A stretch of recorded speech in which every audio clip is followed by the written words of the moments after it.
Olá pessoal, como vai? Eu sou a professora Jaqueline, professora de língua portuguesa aqui do Logos Concursos, e hoje eu estou aqui para que a gente possa fazer a resolução de uma prova da banca Sebrasp com o intuito de nos prepararmos para a prova do TJ Rio de Janeiro, né?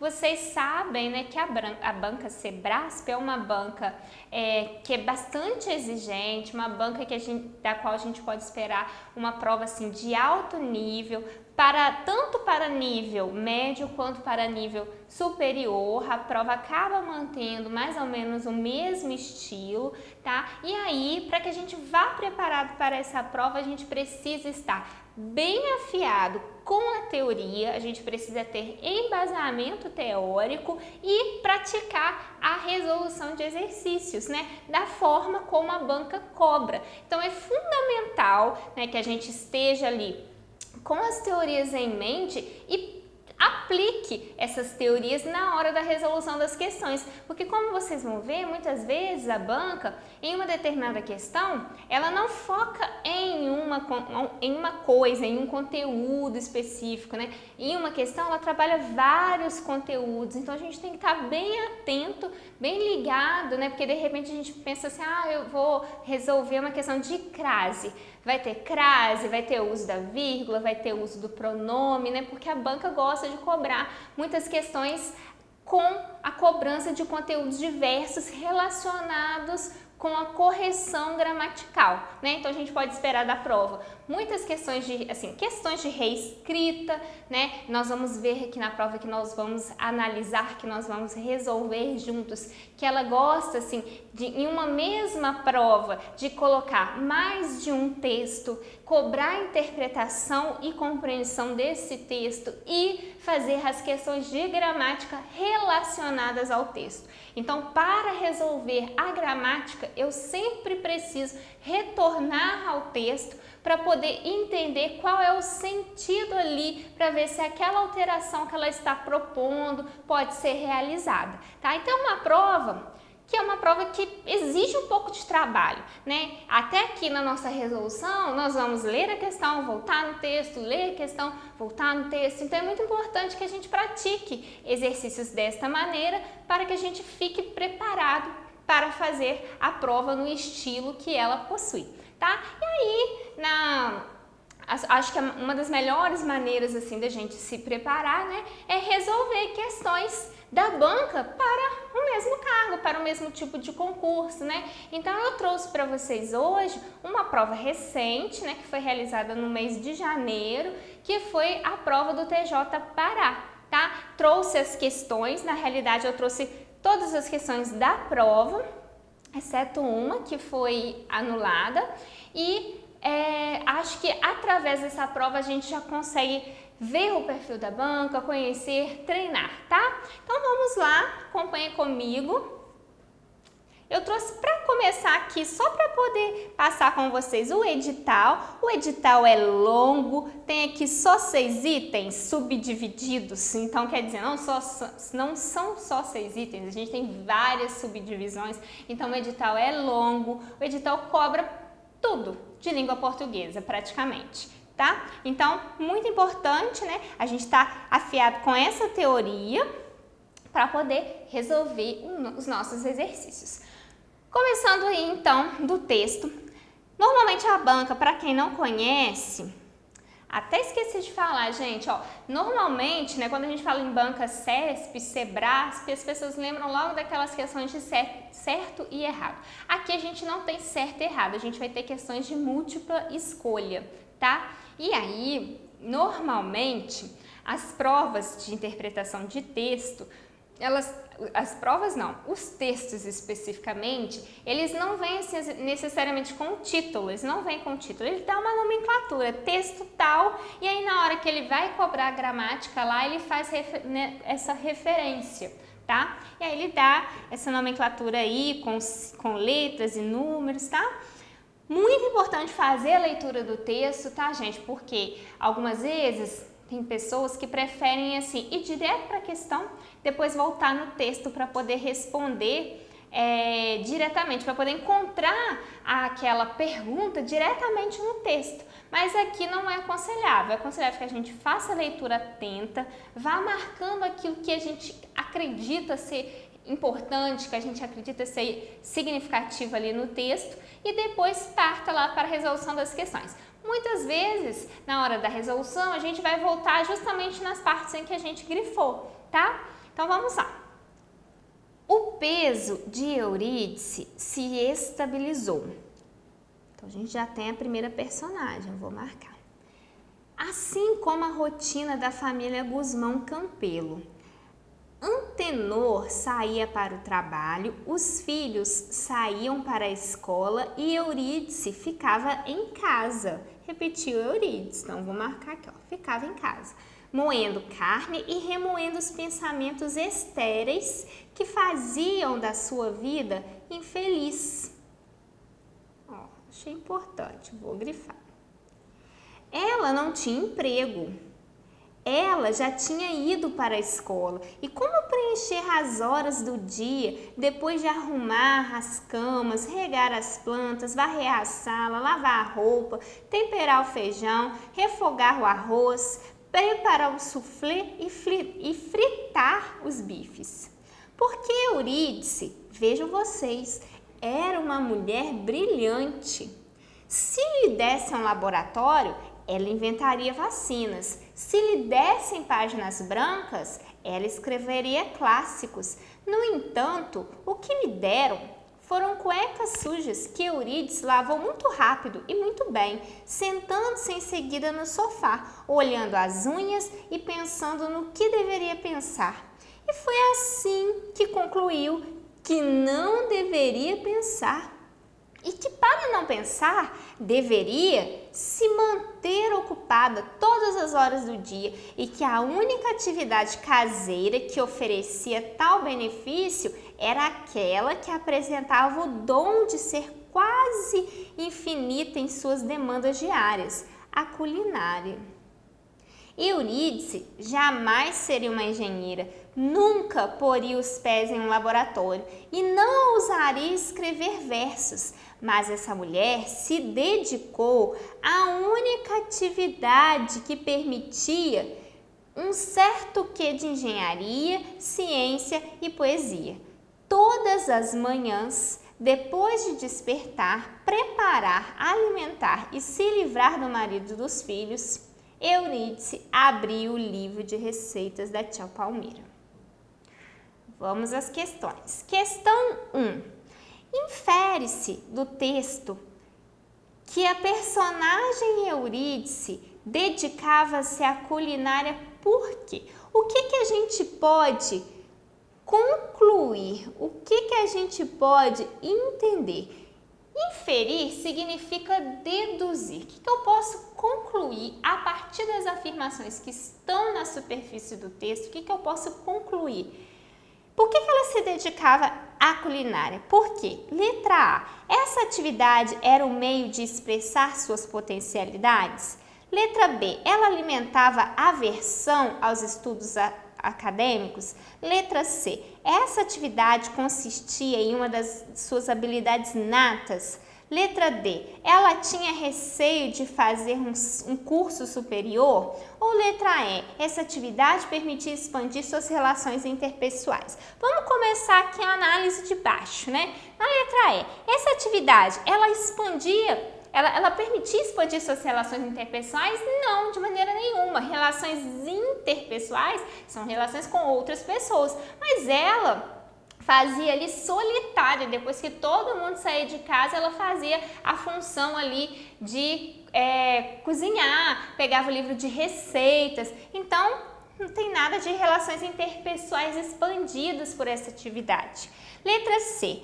Ela tinha receio de fazer um curso superior. Em nenhum momento do texto foi citado continuar os estudos fazendo um estudo superior. Então, não pode ser a letra D. Letra C. Essa atividade consistia em uma das suas habilidades natas. Na realidade, aqui, ela a gente não pode dizer, por mais que essa habilidade fosse uma coisa nata, fosse um dom dela, assim como foi falado no texto, a gente não pode dizer que a Eurídice se dedicava à culinária porque isso era uma habilidade nata dela, porque isso era um dom dela. Era um dom, mas por que ela decidiu se dedicar, né, à culinária? Não foi porque ela tinha o dom. Vamos ver, ó. Letra B. Ela alimentava aversão aos estudos acadêmicos. Isso aqui não é falado de maneira nenhuma, né? Não é falado que ela não tinha vontade de continuar estudando, não foi falado, né, de estudos acadêmicos aqui. Só foi dito que ela já tinha ido à escola. Ponto e acabou. Então não posso marcar a letra B. Letra C. Essa atividade era um meio de expressar suas potencialidades. Quando a gente volta lá no texto, voltando lá na linha 16, melhor, na linha 15, ele escreveu assim o texto. E foi assim que concluiu que não deveria pensar e que para não pensar deveria se manter ocupada todas as horas do dia. E que a única atividade caseira que ofereceria tal benefício era aquela que apresentava o dom de ser quase infinita em suas demandas diárias, ou seja, ela percebeu que em determinada atividade ela tinha o dom de ser quase infinita. A culinária. Então, ela se dedicou à culinária porque na culinária ela tinha o dom de ser quase infinita, ela conseguia ser muito boa, ela conseguia criar, ela conseguia explorar, ela conseguia fazer coisas novas, inovar, de ser infinita, de não acabar ali, de sempre estar produzindo uma coisa nova, né? E aí ele continua, Eurídice jamais seria uma engenheira, nunca poria os pés em um laboratório e não ousaria escrever versos, mas essa mulher se dedicou à única atividade que permitia que tinha um certo quê de engenharia, ciência e poesia. Então, essa era a única atividade que permitia que ela fosse engenheira, que ela fosse cientista, que ela fosse escritora, que ela fosse aquela pessoa que criaria coisas novas, coisas boas a partir daquilo que ela sabia fazer. Então, a culinária foi uma atividade que permitia que ela se expandisse, que ela utilizasse ali o seu talento e explorasse então aquilo que a letra A diz, que é as suas potencialidades. Então ela se dedicava à culinária porque através da culinária ela poderia explorar as suas potencialidades. Era uma coisa que ela sabia fazer, que ela tinha um dom, que ela era infinita, que ela sempre estava criando uma coisa nova, ela tinha essa capacidade, ela tinha essa habilidade. Então a resposta correta aqui pra gente é a letra A, certo? Continuando, questão 2. A personagem Eurídice é expressamente caracterizada no texto como uma mulher, ou seja, ela é expressamente caracterizada no texto, é uma característica dela, como ela é. Letra A, introspectiva. Letra B, ousada. Letra C, infeliz. Letra D, proativa. E letra E, brilhante. Aqui, gente, entra você saber o que significa cada uma dessas palavras. Então, aqui entra o conhecimento de mundo. O que é introspectivo? O que é ser introspectivo? Muitas vezes as pessoas falam a palavra, mas não sabem o que significa exatamente. Então, aqui era fundamental, né? Por quê? Vamos lá. Letra A. O que seria ser introspectivo? Introspectivo é aquela pessoa que está sempre observa os próprios atos, aquela pessoa que está sempre analisando a si mesmo. Então, essa pessoa que é introspectiva, ela está sempre fazendo um exame de consciência, né? Uma pessoa que está sempre analisando os próprios atos. Ali no texto é dito que ela fica pensando, mas não se diz em nenhum momento que ela pensa nos seus próprios atos, tá? Como a gente pode ver aqui, ó, voltando lá, ela até fala aqui, ó, Eurídice ficava em casa remoendo os pensamentos estéreis que faziam de sua vida infeliz. Ela ficava pensando, mas a gente não sabe se ela estava analisando a si mesma, a sua vida, não é dito aqui. Então, eu não posso dizer que a Eurídice era uma pessoa introspectiva, certo? Então, eu vou eliminar a letra A. Letra B. Ousada é aquela pessoa que é corajosa, pode ser aquela pessoa que é o quê? Imprudente, uma pessoa ousada, às vezes ela tem imprudência, né? Então, isso aqui também não é uma característica dela, ela não era ousada, ela não era corajosa, ela estava sempre ali fazendo as mesmas coisas, ela não era imprudente, né? Então, também não é a nossa resposta. Letra C. Infeliz. Gente, nós não podemos caracterizar a Eurídice como sendo uma pessoa infeliz. Por quê? Porque no texto não é dito que ela era infeliz. Olha só, lá na linha, aqui ó, na linha 4 para a linha 5, né? A gente tem, ó, que a Eurídice ficava remoendo os pensamentos estéreis que faziam da sua vida infeliz. O texto diz que a vida dela era infeliz, mas não se diz que ela era infeliz, certo? Então, não posso caracterizá-la como sendo uma pessoa infeliz, tá? Por mais que ele diga aqui que o pensamento dela fazia, ficava remoendo a sua vida infeliz, certo? Então, não posso dizer que ela era infeliz. Letra D. Proativa. O que é uma pessoa proativa? É aquela pessoa que tem sempre atitude, aquela pessoa que prevê soluções, aquela pessoa que prevê problemas e já busca soluções, uma pessoa ativa que está sempre resolvendo, está fazendo as coisas. Então, aqui a gente não tem essa caracterização para ela, tá? E a letra E diz que ela é brilhante. Lá no texto, na linha 9, a gente tem: porque Eurídice, vejam vocês, era uma mulher brilhante. O texto caracteriza, ele descreve a Eurídice como sendo sim uma pessoa brilhante. Aqui diz que a vida dela era infeliz, mas não diz que ela era infeliz. Aqui diz que ela era uma mulher brilhante. Então o texto caracteriza a Eurídice como sendo brilhante. Então a resposta correta da número 2 é a letra E. Então muito cuidado aí, tá? Essa letra C pode ter confundido, né, alguns candidatos, mas a resposta correta é a letra E, ok? Então, pessoal, como vocês podem ver, até aí nós tivemos duas questões de compreensão do texto. Então, assim, a leitura atenta do texto, né, voltando ao texto para poder entender, relendo, né, já seria suficiente aí para você conseguir essa pontuação.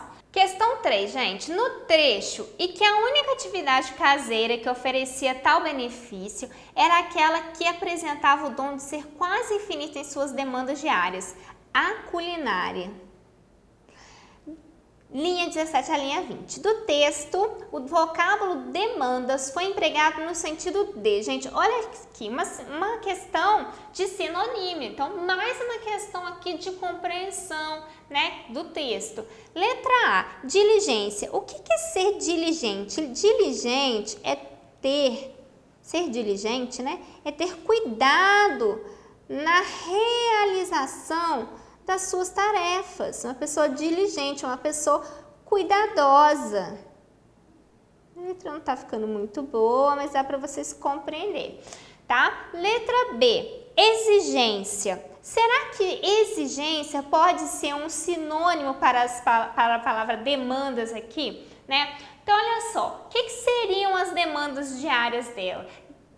Culinária era uma demanda diária. Além da demanda diária da culinária, ela tinha lá as demandas de cuidar do marido, lavar a louça, varrer a casa, né? A gente tem essas demandas, né, que estão lá, ó, aqui, a partir da linha 5. Fala que ela não tinha emprego, ela já tinha ido para a escola, então o que ela fazia? Arrumava a cama, regava as plantas, varria a casa, lavava a roupa, temperava arroz, refogava o feijão, preparava o soufflé, fritava os bifes, né? Então essas eram as demandas diárias dela. O que seriam demandas aqui? Seriam as exigências diárias que ela tinha, as atividades, as obrigações diárias, aquilo que ela precisava fazer necessariamente, certo? Então, demanda pode ser aquilo que é necessário. E o que era necessário? Era necessário que ela cuidasse da casa todos os dias. Então, as atividades que ela precisava fazer todos os dias eram as demandas diárias dela,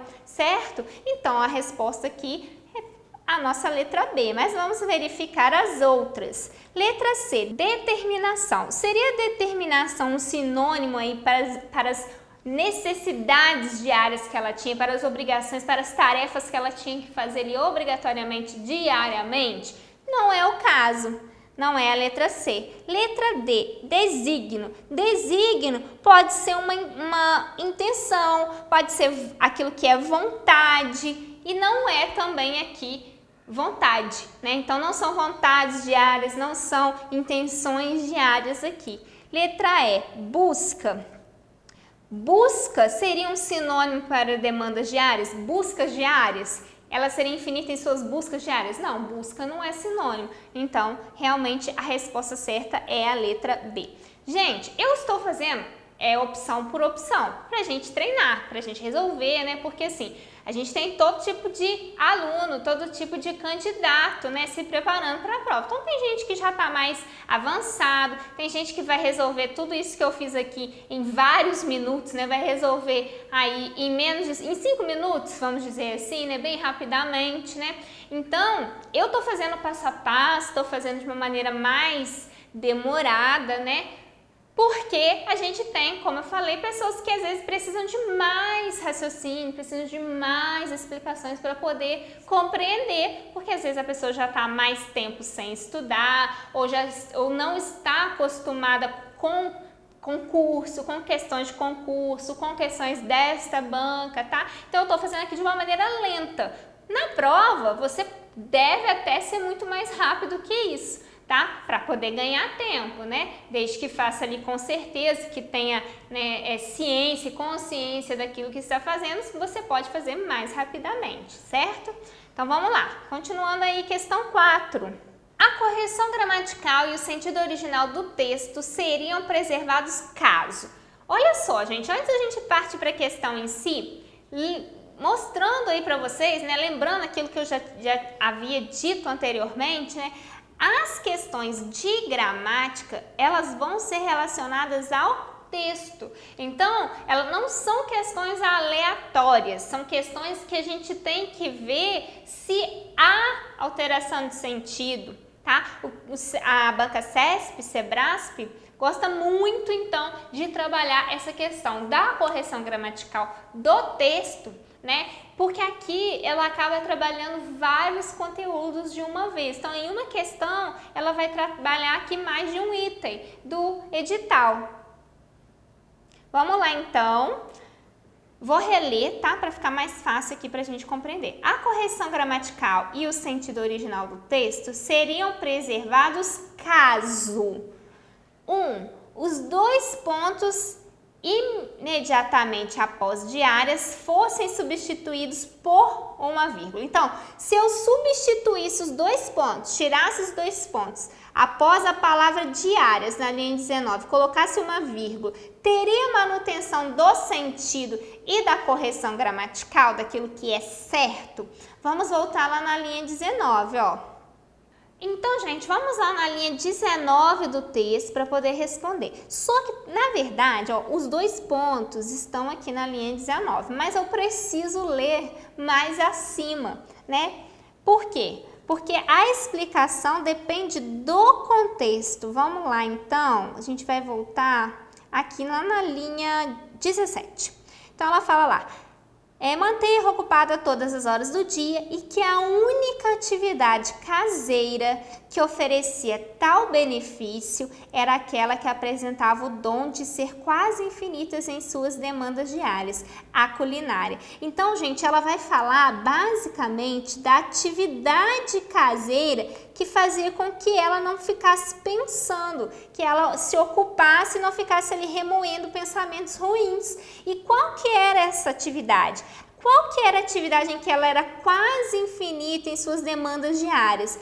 A culinária. Então aqui a gente tem uma explicação, né? Ele vai explicar qual é a atividade em que ela tem ali a característica de ser quase infinita, que é a culinária. Então os dois pontos, eles vão trazer a explicação ali do termo anterior, daquilo que foi dito anteriormente. Como ele vem depois, a gente vai identificar aqui este termo como sendo um aposto. Ele explica qual é essa atividade ali, colocando o nome nessa atividade, que é a culinária. E aí, se eu troco os dois pontos por vírgula, esse sentido vai ser mantido? Vai, porque eu posso fazer um aposto com a utilização da vírgula. Na realidade, é muito comum que eu coloque uma explicação de um termo anterior, de uma expressão anterior, após a vírgula, tá? Então, aqui, esta alternativa da questão 4 está correta. Se eu troco os dois pontos pela vírgula, o sentido vai ser mantido e a correção gramatical também, ok? Questão 2. Questão não, afirmativa 2. O vocábulo estéreis, se ele fosse substituído por desnecessários, a correção e o sentido do texto seriam mantidos? Então, vamos voltar lá na linha 4. A Eurídice ficava em casa moendo carne e remoendo os pensamentos estéreis que faziam da sua vida infeliz. Olha só, gente, está dizendo aqui que os pensamentos dela eram estéreis. Se eu troco estéreis por desnecessários, o sentido vai ser mantido? Estéreis é sinônimo de desnecessários? É a mesma coisa? Aquilo que é estéril é aquilo que não é produtivo, que não tem fertilidade, que não é produtivo. Não ser produtivo é sinônimo de ser desnecessário? Não, são coisas diferentes. Então, se eu fizer a troca, o sentido da palavra não será mantido. Então, essa afirmativa aqui é falsa. Primeira afirmativa está verdadeira, a segunda está falsa. Vamos ver a terceira. Se inserisse no trecho, nunca poria os pés em um laboratório e não ousaria escrever versos, linha 20 e linha 21, uma vírgula logo após laboratório e o vocábulo não fosse substituído por nem, a correção gramatical e o sentido seriam mantidos? Então vamos lá, olha só, se eu coloco uma vírgula logo após laboratório e troco não por nem, o que eu estou fazendo? O nem, ele significa e não. Então, escrever nem é a mesma coisa, tem o mesmo sentido, né? Quero dizer, que e não. Se eu coloco nem ali, eu vou estar colocando outro e na expressão. Eu já tenho um e aqui. E aí eu vou colocar outro e não? Não posso, porque assim a correção gramatical não é mantida. Então, está falsa esta alternativa. Qual é a nossa resposta correta? Resposta correta, letra B. Apenas o item 1 está correto, certo? Questão 5. A correção gramatical e o sentido do texto seriam mantidos caso se suprimisse do texto? Aí a gente vai ter que voltar lá no texto para poder entender mais uma vez. Olha só como ela gosta, gente, de trabalhar correção gramatical e sentido. E olha só, nessa questão a gente tem pronome, a gente tem pontuação, a gente tem advérbio, tá? Então, vários conteúdos trabalhados numa única questão. Então, vamos lá na linha 24. Se eu tirar a partícula C, vai ser mantido o sentido do texto? Vamos lá, ó. Linha 24. Depois de despertar, preparar, alimentar e se livrar do marido. Se eu tiro o C, vai ter o mesmo sentido? Depois de despertar, preparar, alimentar e livrar do marido? Não vai ter sentido. Esse C, esse C aí, ó, voltando, ele é pronominal. É um verbo pronominal. Então, ele é essencial, ele é parte do verbo. Então, eu não posso eliminá-lo do se livrar lá, tá? A letra B. A vírgula imediatamente após, para não pensar. Será que eu posso suprimir? Será que eu posso eliminar essa vírgula? Vamos lá na linha 16. Então, gente, indo lá na linha 16, e foi assim que concluiu que não deveria pensar e que, para não pensar, deveria se manter ocupado. Então, retirando essa vírgula, o que vai acontecer? Ó? A correção gramatical não vai ser mantida. Por quê? Porque em para não pensar, nós temos uma oração com valor adverbial, que indica o quê? Finalidade. Então, ela deveria se manter ocupada todas as horas do dia para não pensar. A posição original dessa oração seria no final ali, porém, ele resolveu colocar intercalada na frase. E toda vez que eu intercalo uma oração na frase, eu vou isolá-la do restante da frase por vírgulas. Então, esta oração, ela exige tanto a vírgula que vem antes, quanto a vírgula que vem depois. Por isso, eu não posso fazer aquilo que está me dizendo aqui a letra B. Eu não posso suprimir essa vírgula. Se eu suprimir, vai ter alteração da regra, né? Não vai ser mantida a correção gramatical, tá? Então, não pode ser a letra A, não pode ser a letra B. Letra C. O vocábulo já, na linha 5, será que ele pode ser suprimido?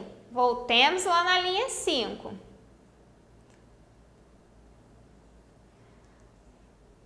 Ó, vamos lá.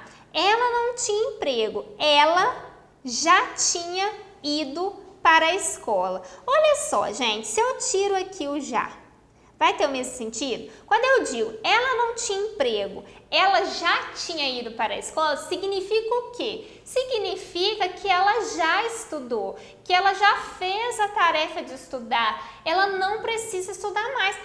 Ela não tem emprego, ela já estudou, ou seja, ela já foi à escola, ela não precisa fazer essa tarefa, essa atividade mais. Agora, quando eu digo, ela não tinha emprego, ela tinha ido para a escola, quer dizer que ela foi, talvez naquele dia, né? Então, quando eu digo que ela já tinha ido, quer dizer que ela não precisa fazer mais aquela atividade nesse contexto aqui. Quando eu digo que ela tinha ido, parece que ela foi naquele dia, mais cedo. Então, tem alteração de sentido. Eu não posso fazer a supressão do já aqui.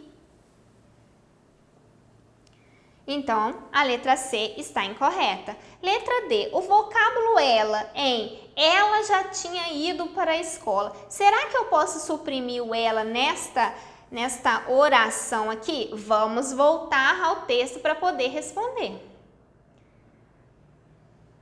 Lá na linha 5 e 6 mesmo, vou apagar aqui esse já, tá? Para poder a gente não confundir. Olha só, ela não tinha emprego, ela já tinha ido para a escola. Se eu suprimir o ela, vai ter manutenção aqui do sentido? Vai ter correção gramatical? Vai ficar como? Ela não tinha emprego, já tinha ido para a escola. Ou seja, quem já tinha ido para a escola? Ela. O sujeito do verbo tinha é o mesmo sujeito deste verbo tinha também, que já foi expresso aqui na primeira oração. Então, se eu omitir o verbo, se eu sou o verbo não, o sujeito, que no caso é o pronome ela, se eu fizer a omissão do sujeito, eu vou ter um sujeito desinencial, um sujeito oculto, um sujeito elíptico, e o sentido vai ser mantido, vai ser entendido aqui do mesmo jeito, certo? E aí o texto não fica até repetitivo. Aqui ele usou com uma intenção, né, marcada. Ela não tinha emprego, ela já tinha ido para a escola, ele usou intencionalmente, mas se ele não quisesse usar, o sentido seria mantido. Então, voltando lá para a nossa questão, se eu suprimisse o ela, o sentido seria mantido. Então, a letra D fica sendo correta. Mas vamos confirmar aqui antes de marcar a letra E. O acento do vocábulo que, se eu suprimir, vai manter aqui o sentido? Vamos ver. E a correção gramatical? Vamos voltar na linha 23. A mulher se dedicou à única atividade permitida que tinha um certo quê de engenharia, ciência e poesia.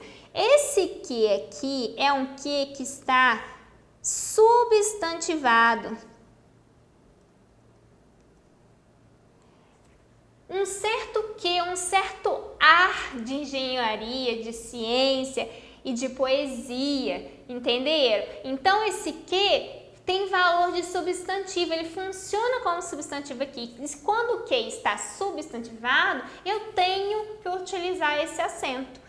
Então, se eu suprimir o acento, eu não vou manter aqui o sentido. Então, a resposta correta realmente da número 5 é a letra D, ok? Continuando, então, vamos para o segundo texto da prova, né, que é o texto que vai servir como pretexto para a realização das próximas questões. Na década de 50, cresceu a participação feminina no mercado de trabalho. Especialmente no setor de serviços de consumo coletivo, em escritórios, no comércio ou em serviços públicos. Surgiram, então, mais oportunidades de emprego em profissões como as de enfermeira, professora, funcionária burocrática, médica, assistente social, vendedora, as quais exigiam das mulheres certa qualificação e, em contrapartida, tornavam-nas profissionais remuneradas. Essa tendência demandou maior escolaridade feminina e provocou, sem dúvida, mudanças no status social das mulheres. Entretanto, eram nítidos os preconceitos que cercavam o trabalho feminino nessa época. Como as mulheres ainda eram vistas prioritariamente como donas de casa e mães, a ideia de incompatibilidade entre casamento e a vida profissional tinha grande força no imaginário social. Um dos principais argumentos dos que viam com ressalvas o trabalho feminino era o de que, trabalhando, a mulher deixaria de lado seus afazeres domésticos e atenções e cuidados para com o marido. Ameaças não só à organização doméstica, como também à estabilidade do matrimônio. Gente, vamos então agora resolver a questão 6, relacionada a esse segundo texto que nós lemos. Infere-se do texto que, na década de 50, as mulheres... O que a gente pode, então, subentender do texto sobre as mulheres a partir da década de 50? Letra A. Começaram a ingressar no mercado de trabalho remunerado? Gente, na realidade, o texto não diz que elas não estavam no mercado de trabalho. Olha aqui comigo, ó. Ele diz: cresceu a participação feminina no mercado de trabalho. Não foi dito que elas não estavam lá no mercado de trabalho, tá? Recebendo, né? Sendo remuneradas pelo seu serviço. Então, não pode ser a letra A.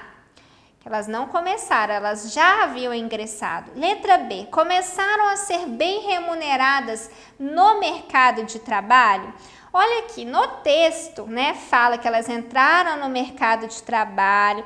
Aqui no texto fala que elas foram remuneradas pela qualificação que elas se submeteram, aqui elas se submeteram, mas não fala que elas passaram a ser bem remuneradas. Não posso afirmar isso. Então, não é a letra B nossa resposta. Letra C.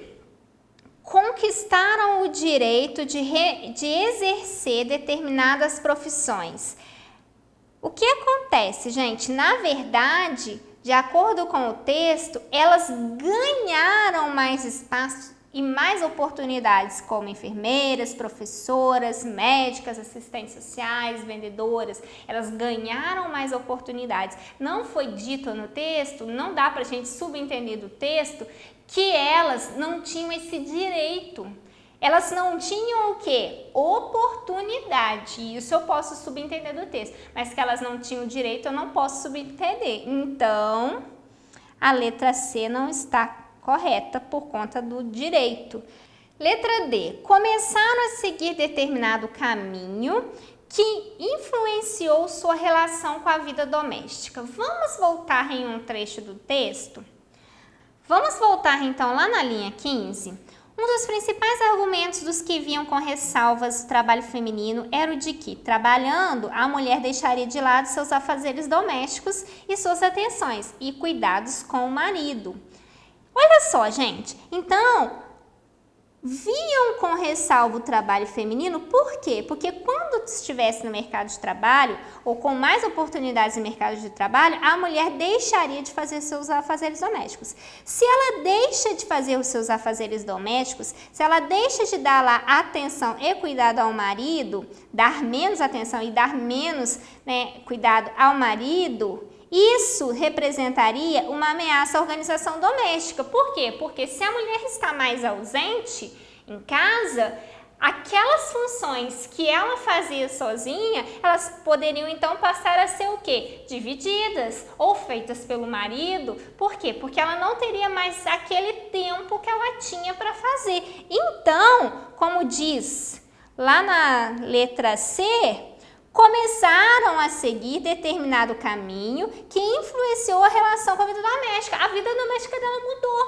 porque a partir do momento que ela tem mais oportunidades, ela deixa de fazer aquilo que ela fazia, Então a vida vai mudar de alguma maneira ou de outra, certo? Então parece que a nossa questão certa é a letra D, mas vamos ver a letra E. Superaram os preconceitos que as impediam de entrar no mercado de trabalho? No texto, não é dito que elas superaram os preconceitos. Aqui no texto, lá na linha 11, diz: entretanto, eram nítidos os preconceitos que cercavam o trabalho feminino na época. As mulheres, elas ganharam mais espaço, mas continuavam sendo vistas, eram vistas, com preconceito no mercado de trabalho, assim como acontece ainda hoje, Então, a questão 6 não pode ter como resposta a letra E. A nossa resposta realmente é a letra D. Ok? Vamos agora passar para a questão 8. Eu vou pular a questão 7, porque a questão 7 foi anulada pela banca. Então, acho melhor a gente não trabalhar questões que geraram polêmica. Vamos pular para 8, tá bom? Para a gente finalizar a nossa prova, na linha 19 do texto, os dois pontos foram utilizados para quê? Então, olha só, gramática, mais uma vez trabalhando o uso de dois pontos, gente. Porque anteriormente nós tivemos uma questão de dois pontos, foi trocado lá pelas vírgulas, Então, olha só, muita atenção nessas questões aí. Então, vamos lá. Linha 19. Os dois pontos da linha 19, ó. Eu vou apagar novamente esta parte para poder ficar bem clara aí o nosso entendimento. Então, olha só, linha 19. Eu preciso ler, na realidade, antes da linha 19 para poder entender melhor esses dois pontos aí, tá?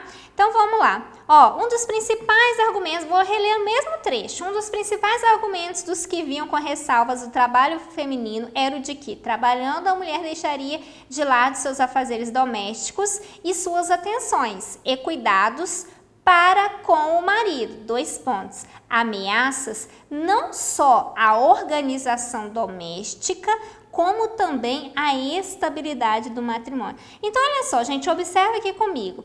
Ele diz, né, que as mulheres foram vistas, né, com ressalva, porque elas deixariam de lado os afazeres domésticos. E aí fala, ameaças não só a organização doméstica, como também a estabilidade do matrimônio. Por que que ele colocou esses dois pontos aqui? O que que esses dois pontos acabam fazendo? Esses dois pontos explicam por que existiam ressalvas com relação ao trabalho feminino. Por que que existiam ressalvas com relação ao trabalho feminino? Porque isso era uma ameaça à organização doméstica, como também a estabilidade do matrimônio. Então, eles viam com ressalva isso. Por quê? Porque as mulheres começariam a deixar de lado seus afazeres. E se elas deixam de lado seus afazeres, a gente tem uma organização doméstica renovada. E aí, a gente não tem uma ressalva, a gente não tem uma enumeração, uma enunciação, né? Desculpe. A gente não tem uma hipótese, a gente tem, na realidade, uma explicação. Os dois pontos vão introduzir ali a explicação com relação àquilo que foi dito. Então, gente, é isso, né? Essas, então, foram as questões que foram aplicadas na prova do TJ Pará, que foi aplicada recentemente. Acho que é uma boa base para a gente poder estudar, né? Para você poder, de acordo com a teoria, refazer essa prova posteriormente também, assim como várias outras, né? Aqui vocês veem que a banca gosta de trabalhar muito com relação à pontuação, com relação à compreensão e à interpretação de texto, questões de sinonímia, né? Questões que trabalham ali vários conteúdos gramaticais em uma determinada questão, né? Então, e sempre questões que a gente tem que ficar voltando no texto, e é essencial fazer esse exercício de voltar ao texto. Por quê? Porque muitas vezes, se você não ler o contexto, se você não voltar a leitura lá em cima na frase, porque ele vai indicar a linha, mas muitas vezes, para você responder aquilo ali, você tem que voltar a outras linhas, né? Então, fazer esse tipo de exercício é importante. Por quê? Porque para quem não está acostumado, fica um pouco cansativo, fica um pouco maçante, até a aula fica mais cansativa, né? Porque quando a gente tem aqui a questão para resolver simplesmente, é uma coisa, mas quando tem que ficar voltando no texto, fica um pouco mais desgastante. Por isso, o treinamento é importante para a gente poder se habituar com isso, tá certo? Então é isso, gente. Espero ter contribuído aí para os seus estudos, né? Espero ter sido clara nas explicações, espero ter ajudado aí na construção do seu saber. Desejo que você faça excelentes estudos, né? A gente tem aí um tempo bom para a prova, né? Então dá tempo de se preparar bem, tá? Então é isso, até mais!